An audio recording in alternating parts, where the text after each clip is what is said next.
हरि ओम। गुरुर्ब्रह्मा गुरुर्विष्णु गुरुर्देवो महेश्वरः गुरु साक्षात् परब्रह्म तस्मै श्री गुरुवे नमः। आदो देवकी देवगर्भ जननम गोपीगिरिवर्धनम मायापूतन जीवतापहरणं गोवर्धनोद्धरणं कंसच्छेदनकौरवादिहननं कुन्तीसुतापालनम् एतत् श्रीमद्भागवतं पुराणकथितं श्रीकृष्णलीलामृतम् अधरं मधुरं बदरं मधुरं नयनं मधुरं हर्षितं मधुरं हृदयं मधुरं गमनं मधुरं मधुराधिपते अखिलं मधुरं वचनं मधुरं चरितं मधुरं वसनं मधुरं वदितं मधुरं चलितं मधुरं भ्रमितं मधुरं मधुराधिपते अखिलं मधुरं वेणुर्मधुरो रेणुर्मधुर पाणिर्मधुर पादो मधुर नृत्यं मधुरं सख्यं मधुरं मधुराधिपते अखिलं मधुरं गीतं मधुरं पीतं मधुरं भुक्तं मधुरं सुप्तं मधुरं रूपं मधुरं तिलकं मधुरं मधुराधिपते अखिलं मधुरं कर्णं मधुरं तरणं मधुरं हरणं मधुरं स्मरणं मधुरं भमितं मधुरं शमितं मधुरं मधुराधिपते अखिलं मधुरम् गुंजा मधुरा माला मधुरा यमुना मधुरा बीची मधुरा सलिलं मधुरं कललं मधुरं मधुराधिपते अखिलं मधुरं गोपी मधुरा लीला मधुरा युक्तं मधुरं भुक्तं मधुरं दृष्टं मधुरं सृष्टं मधुरं मधुराधिपते अखिलं मधुरं गोपा मधुरा गावो मधुरा यष्टिं मधुरा सृष्टिर्मधुरा बलितं मधुरं फलितं मधुरं मधुराधिपते अखिलं मधुरं निगमकल्पतरोर्गलितं फलं सुखमुखाद्रव अमृतसंयुतं पिबत भागवतं रसमालया मुहुरहो रसिका भुवि भावुकाः। भगवान श्री कृष्णचंद्र नारायण जी के चरण कमलों में नतमस्तक होकर के गुरु श्री वेद व्यास जी, गुरु श्री माधवाश्रम जी, गुरु श्री नारद जी, गुरु श्री आदि गुरु शंकराचार्य जी, गुरु श्री सुखदेव जी, गुरु श्री सुर जी के चरण कमलों में नतमस्तक हो करके मैं ये श्रीमद् भागवत महापुराण 10वें स्कंद का 9वां अध्याय शुरू करने जा रहा हूँ, जो इस प्रकार है। श्री शुकवाच। आज का प्रसंग है श्री कृष्ण का उखल से बांधा जाना। श्री शुकवाच। एकदा गृहादासीषु यशोदानंद गेहिनी कर्मांतर नियुक्तासु निर्ममंथा स्वयं दधी यानि यानि गीतानि तद्बालचरितानि च दधी निर्मंथने काले स्मरन्ति तन्यगायतः चोमं वासं पृथुकटितटे बिभ्रति सूत्रनद्दम् पुत्रस्नेह स्तुतकुचयुगं जातकंपं च शुभ्रं रज्ज्वाकर्षश्रमभुजचलत् कङ्कणकुण्डले च श्वीनं वक्त्रं कबरबिगल मालती निर्ममंथा। श्री सुखदेव जी कहते हैं, परीक्षित, एक समय की बात है, नंद रानी यशोदा जी ने घर की दासियों को तो दूसरे कामों में लगा दिया और स्वयं अपने लाला को मक्खन खिलाने के लिए दही मथने लगी। मैंने तुमसे अब तक भगवान की जिन जिन बाल लीलाओं का वर्णन किया है, दधि मंथन के समय वे उन सब का स्मरण करती और गाती भी जाती थी। वे अपने स्थूल कटिभाग में सूत से बांधकर रेशमी लहंगा पहने हुए थी। उनके स्तनों में से पुत्र स्नेह की अधिकता से दूध चू रहा था और वे कांप भी रही थी। नेति खींचते रहने से बाहें कुछ थक गई थी। हाथों के कंगन, कानों के कर्णफूल हिल रहे थे। मुंह पर पसीने की बूंदें झलक रही थी। चोटी में गूंथे हुए मालती के सुंदर पुष्प गिरते जा रहे थे। सुंदर भौं वाली यशोदा इस प्रकार दही मथ रही थी। तां स्तन्यकाम आसाद्य मथन जननीं हरिं गृहीत्वा दधिमन्थानां न्यसेदत् प्रीतिमावहन् तमङ्कमारूढमपाययत् स्तनं स्नेहश्रुतं ससमितम् ईक्षति मुखम् अर्तृप्तमुत्सृजमेव सा यया मुत्सृज्यमाने पयसि त्वदीक्षिते संजातकोपस्फुरितात् रुणाधरं छन्दस्य तद्भिर्धीमन्थभाजनं भित्त्वा मृषासुरोर्दिशदस्मणाम्रोः जगास हैयाङ्गवमन्तरं गतः उतार्य गोपीश्रुतं पया पुनः प्रविश्य सन्दृश्य च दद्यमत्रकं भग्नं विलोक्य स्वसुतस्य कर्म तत् जासतं चापि न तत्र पश्यति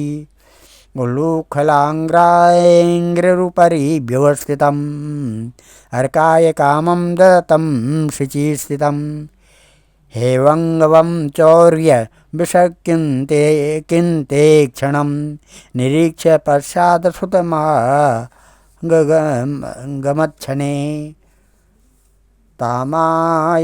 तमातयष्टि प्रसमीक्ष्य सत्वरं स्ततो वरुयापससारभीतवत् गोप्यधावन्नयमापि योगिनां क्षमं प्रवेष्टुं तपसेरितं मनः अन्वञ्चमाना जननी बृहच्चलं क्षोणीवरक्रान्तगति सुमध्यमा जवेन विस्त्रसितकेशबन्धना च्युतप्रसूनानुगति परामृशत् कृतागसं तं प्ररुदन्तमक्षिणी कर्षन्तमञ्जन्नमसीणि स्वपाणिना उद्वीक्ष्यमाणं भवविह्वलैक्षणं हस्ते गृह्यता विषयन्त्यवागुरत्।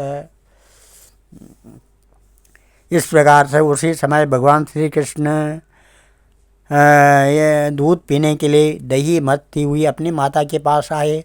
उन्होंने अपनी माता के हृदय में प्रेम और आनंद को और भी बढ़ाते हुए दही की मथानी पकड़ ली तथा उन्हें मथने से रोक दिया। श्री कृष्ण माता यशोदा की गोद में चढ़ गए और वात्सल्य स्नेह की अधिकता से उनका दूध तो स्वयं ही झर रहा था, वो उन्हें पिलाने लगी और मंद मंद मुस्कान से युक्त उनका मुख देखने लगी। इतने में ही दूसरी ओर अंगीठी पर रखे हुए दूध में उफान आया। उसे देखकर यशोदा जी उन्हें अतृप्त ही छोड़कर जल्दी से दूध उतारने के लिए चली गई। इससे श्री कृष्ण को बहुत क्रोध आ गया। उनके लाल लाल होंठ फड़कने लगे। उन्हें दांतों से दबाकर श्री कृष्ण ने पास ही पड़े हुए लोढ़े से दही का मटका फोड़ फाड़ डाला। बनावटी आंसू आंखों में भर लिए और दूसरे घर में जाकर अकेले में बासी माखन खाने लगे। यशोदा जी औंटे हुए दूध को उतारकर फिर मथने के घर में चली आई। वहाँ देखती है तो दही का मटका को कमोरा टुकड़े टुकड़े हो गया है। वे समझ गई कि यह सब मेरे लाला की करतूत है। साथ ही उन्हें वहाँ न देखकर यशोदा माता हंसने लगी। इधर उधर ढूंढने पर पता चला कि श्री कृष्ण एक उल्टे हुए उखल पर खड़े हैं और छीके पर का माखन लेकर बंदरों को खूब लुटा रहे हैं। उन्हें यह भी डर है कि कहीं मेरी चोरी खुल न जाए, इसलिए चौकन्ने होकर चारों ओर ताकते जाते हैं। यह देखकर यशोदा रानी पीछे से धीरे धीरे उनके पास जा पहुंची। जब श्री कृष्ण ने देखा कि मेरी माँ हाथ में छड़ी लिए मेरी ही ओर आ रही है, तब झट से ओखली पर से कूद पड़े और डरे हुए की भांति भागे। परीक्षित बड़े बड़े योगी तपस्या के द्वारा अपने मन को अत्यंत सूक्ष्म और शुद्ध बनाकर भी जिनमें प्रवेश नहीं करा पाते पाने की बात तो दूर रही, उन्हीं भगवान के पीछे पीछे उन्हें पकड़ने के लिए यशोदा जी दौड़ी। जब इस प्रकार माता यशोदा श्री कृष्ण के पीछे दौड़ने लगी, तब कुछ ही देर में बड़े बड़े एवं हिलते हुए नितंबों के कारण उनकी चाल धीमी पड़ गई। वेग से दौड़ने के कारण चोटी की गांठ ढीली पड़ गई। वे ज्यों ज्यों आगे बढ़ती पीछे पीछे चोटी में गुथे हुए फूल गिरते जाते। इस प्रकार सुंदरी यशोदा ज्यों त्यों करके उन्हें पकड़ सकी। श्री कृष्ण का हाथ पकड़कर वे उन्हें डराने धमकाने लगी। उस समय श्री कृष्ण की झांकी बड़ी विलक्षण हो रही थी। अपराध तो किया ही था, इसलिए रुलाई रोकने पर भी न रुकती थी। हाथों से आंखें मल रहे थे, इसलिए मुंह पर काजल की स्याही फैल गई थी। पिटने के भय से आंखें ऊपर की ओर उठ गई थी, उनसे व्याकुलता सूचित होती थी। त्यक्त्वा यष्टिं श्रुतं भीत्वं विज्ञायार्भकवत्सला इत्येषा किल तं वदधुः दाम्नां तद्वीरकोविदा न चान्तर बहिर्यस्या न पूर्वं नापि चापरं पूर्वापरं वन्यस्यान्तर्जगतो य जगच्च यः तं मत्वात्मकं ज अव्यक्तं मर्त्यलिङ्गं मधुक्षयं गोपिको उक्खले दाम्ने भवन्दा प्राकृतिं यथा ततदामं बध्यमानस्य स्वार्भकस्य कृतागम द्वयंगुलो नवभूतेन संदध्ये नित्यगोपिकां यदासीत्तदति न्यूनं तेनानदपि संददे तदपि द्वांगुलो न्यूनं यद यदा दत्तं बन्धनम्।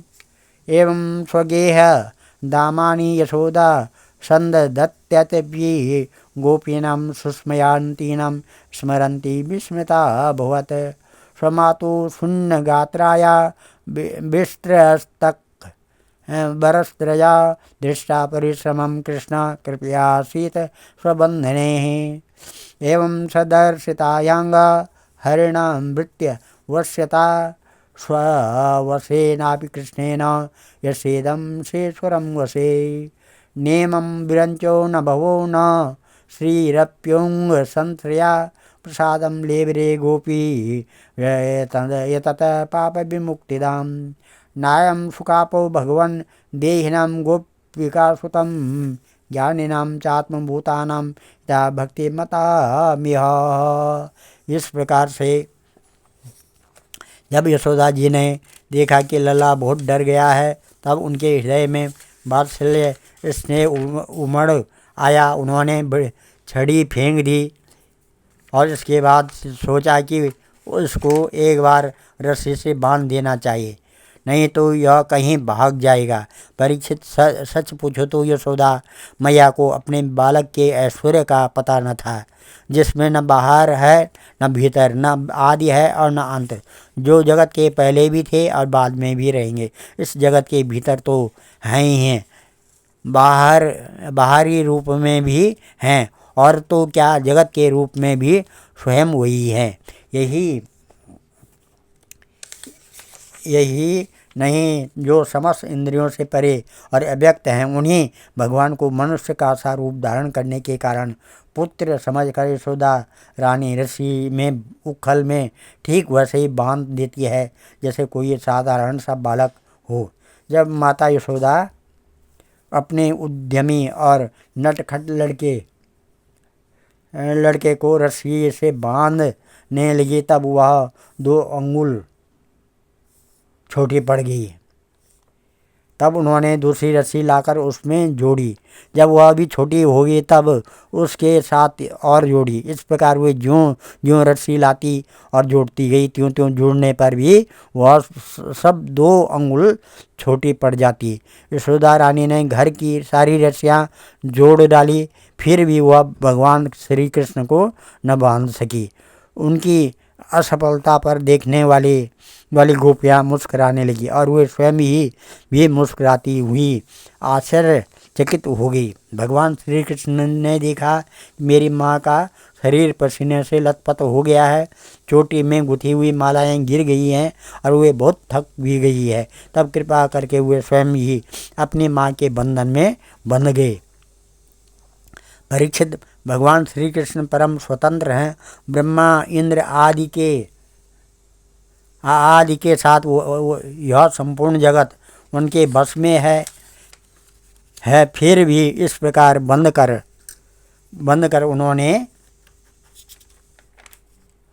उन्होंने संसार को यह बात दिखला दी कि मैं अपने प्रेमी भक्तों के वश में हूँ। ग्वालिनी यशोदा ने मुक्तिदाता मुकुंद से जो कुछ अनिर्वचनीय कृपा प्रसाद प्राप्त किया, वह प्रसाद ब्रह्मपुत्र होने पर भी, शंकर आत्मा होने पर भी और वक्षस्थल पर विराजमान लक्ष्मी अर्धांगिनी होने पर भी न पा सके। यह गोपिका नंदन भगवान अनन्य प्रेमी भक्तों के लिए जितने सुलभ हैं उतने देह अभिमानी कर्मकांडी एवं तपस्वियों तथा अपने स्वरूप भूत ज्ञानियों के लिए भी नहीं है। कृष्णस्तु गृहकृतेषु व्यग्रयामतरी प्रभु अद्राक्षिदार्जुनो पूर्वं गुह्यको दनदात्मजौ पुराणारद शापेन वृक्षतां प्रापितो मदात् नलकूबर मणिग्रीवाहुति ख्यातो श्रेयान्विता। इसके बाद नंद रानी यशोदा जी तो घर के काम धंधों में उलझ गई और उखल में बने हुए भगवान श्याम सुंदर ने उन दोनों अर्जुन वृक्षों को मुक्ति देने की सोची, जो पहले यक्षराज कुबेर के पुत्र थे। इनके नाम थे नल और कुबर और मणिग्रीव। इनके पास धन, सौंदर्य और ऐश्वर्य की पूर्णता थी। इनका घमंड देखकर ही देवर्षि नारद जी ने इन्हें शाप दे दिया था और ये वृक्ष हो गए थे। आज हम इस अध्याय को यहाँ पर समाप्त करते हैं और कथा को यहीं पर विराम देते हैं। कल 10वां अध्याय यमलार्जुन का उद्धार, भगवान श्री कृष्ण के द्वारा यमलार्जुन का उद्धार की कथा आएगी। ओम नमः भजे ब्रजेकमण्डनं समस्तपापखण्डनं स्वभक्तचित्तरञ्जनं सदैव नन्दनन्दनं सुपिच्छगुच्छमस्तकं सुनादवेणुहस्तकम् अनङ्गरङ्गसागरं नमामि कृष्णनागरं मनोजगर्वमोचनं विशाललोललोचनं विधूतगोपशोचनं नमामि पद्मलोचनं करारविन्दभूधरं स्मृतावलोकसुन्दरं महेन्द्रमानधारणं नमामि कृष्णवारणम् कदम्बसूर्णकुण्डलं सुचारुगण्डमण्डनं मृजाङ्गनयकवल्लभं नमामि कृष्णदुर्लभं यशोदया समोदया सगोपया सनन्दया युतं सुखकदायकं नमामि गोपनायकं सदैव पादपङ्कजं मदीयमानसे निजं दधानमुत्तमालकं नमामि नन्दबालकं समस्तदोषशोषणं समस्तलोकपोषणं समस्तगोपमानसं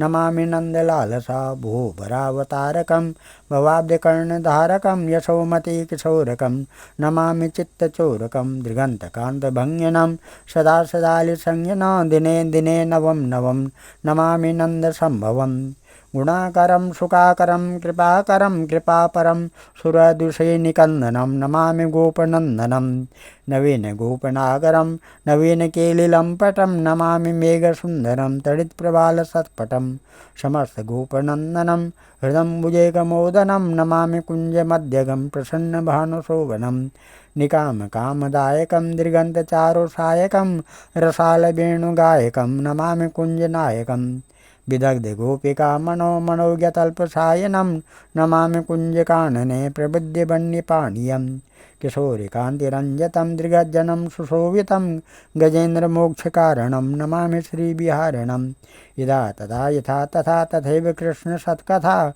मया सदैव गीयतां तथा कृपा विधीयतां प्रमाणिकाष्टकाद्वयं जपत्यदित्यया पुमान् भुवेश नन्दनन्दने भुवे भुवेषु भक्तिमान् ध्येयं सदा परिभवग्नमविष्टदोहं तीर्थात्पदं शिववीरञ्चनुतं शरणं भृत्यातिहं प्रणतपालभवाब्धिपूतं वन्दे महापुरुष ते चरणारविन्दम्। हम सर्वे भवन्तु सुखिनः, सर्वे सन्तु निरामया, सर्वे भद्राणि पश्यन्तु, मा कश्चित् दुःखभाग् भवेत्। धन्यवाद।